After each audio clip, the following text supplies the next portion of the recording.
Hello and welcome to my Slaughterhouse 5 seminar. It's a great seminar. So opening act, just try and get a feel for this. Try to describe Slaughterhouse 5 to a 5-year-old, like the Transcendentalism Project, but maybe in just 1 or 2 sentences. Um, I would say just you know, the author, an author writes a book sort of reflecting on his experiences and trauma um, that he has dealt with in and after uh, being in World War II. Okay. I would talk about a veteran too, but I'd talk about like talking about different times of his life and kind of time traveling in a sense and how he meets aliens. Yeah, I would say a soldier who goes to war and meets aliens and time travels. Okay, thank you. So this is my broader topic. I noticed Vonnegut had a lot of commentary about war, but I also noticed he had a few things to say about the military specifically, and I was able to really derive two main ideas that I couldn't quite decide what he thought. Did he think the American military was malevolent and is malicious in its intent, or was it just plain incompetent? So just for some background, this is kind of, as Dwight Eisenhower said, President Eisenhower said, the military industrial complex, Lockheed Martin, their stock price over the years, as we see, as conflicts arise, their stock prices increase.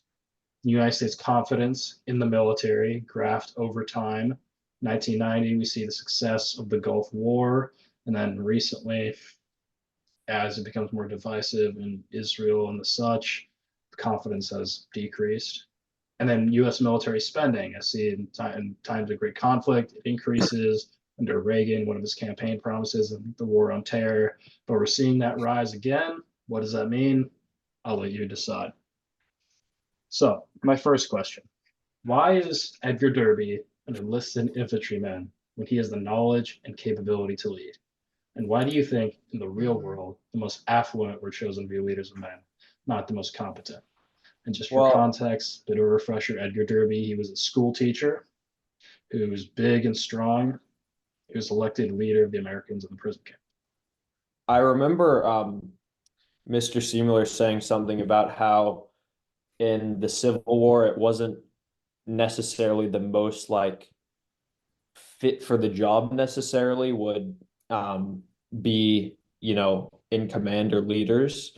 It would be just people who are affluent or rich, and they'd kind of get those positions so they could be out of combat and you know, they didn't really like people like Edgar Derby, even though they make good leaders and he actually got elected to be a leader, he doesn't necessarily have that choice or opportunity in the first place.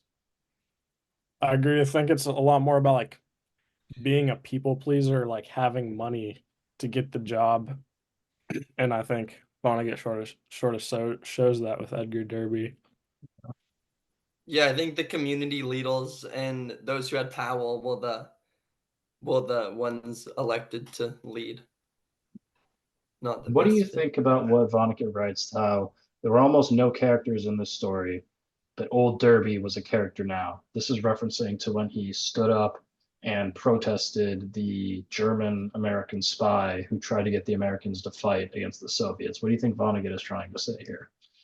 I think, I mean, it's almost a way of like quantifying how many people were involved in this conflict to kind of reduce it to like, you know, this guy was an individual, like Mhm. not everybody, people kind of blend in. It's like not everyone was differentiated. Um, to just like he's almost just quantifying just how many, yeah, just how many bodies were in this conflict. Okay. I kind of remember something we talked about like in class where you weren't a real soldier till you died, and that kind of reminded me of it. Interesting. I like that reminds me of the quote, like, there are no real soldiers now, which I know from a YouTuber I watch, DJ Peach Cobbler, He references that very much. All right, in essence of time, let's move on to question 2. What or who is Bertram Brunford supposed to symbolize? Now, Bertram Brunford, he is the character who, when Billy is in the hospital after his plane crash, he's the old Air Force guy laying next to him, and he's the historian of the Air Force. And one interesting thing I'd like to note is Vonnegut says that he quoted Theodore Roosevelt, whom he resembles a lot. So, considering Teddy Roosevelt's reputation, what do you think this says about Bertram Rumford and, by extension, the military? Yeah, I'd say this kind of goes with what I'm going to be talking about in my panel, or not panel, seminar. But he kind of like embodies that Americanized like glorification of war and conflict. Like he's obviously writing, he's the one writing this military history. So it kind of represents like how America like reshapes these wars and these terrible conflicts into something that's, glorified as being something else. To, in my panel, we'll kind of explore why that is. But yeah.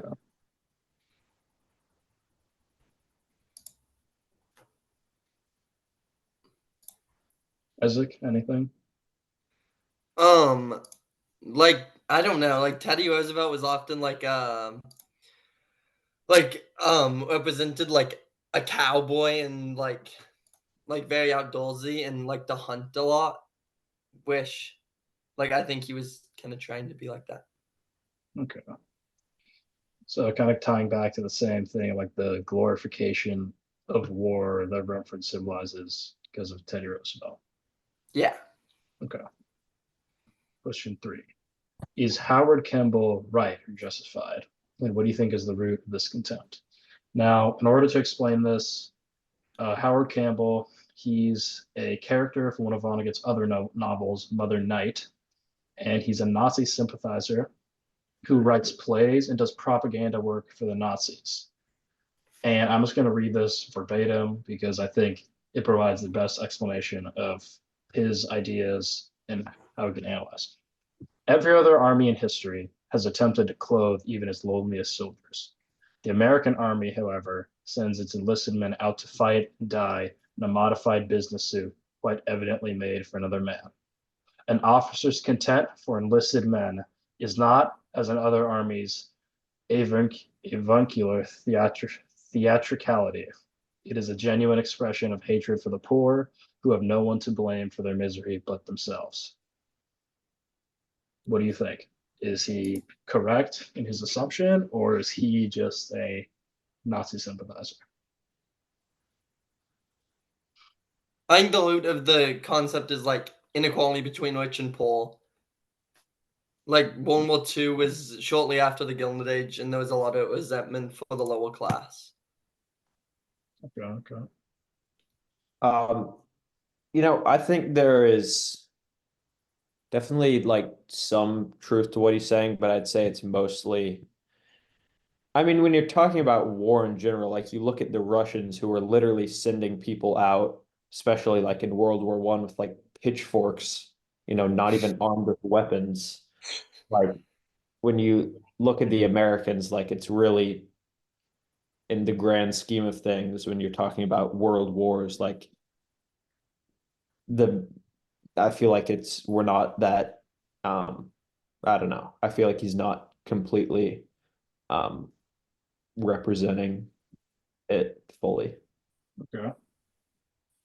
What do you have to think? Like, why do you think Vonnegut says that he has the highest IQ of all the war criminals? Why would Vonnegut put that in there?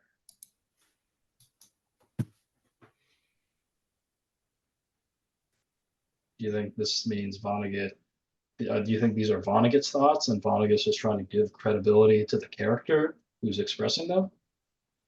I mean, he could just be saying it like, you know, just giving that information and saying, do what you will with it. Like you can Okay. agree. I don't know, maybe even giving, I mean, I hate to say he's giving a Nazi sympathizer the benefit of the doubt, but kind of, I don't know, making at least slightly credible source instead of just throwing in a quote from a Nazi sympathizer. So my last question, and this one, more or less, yes, no, maybe some reasoning. Slaughterhouse-Five, as said by Vonnegut, is an anti-war book. Do you think that is an anti-military book as well?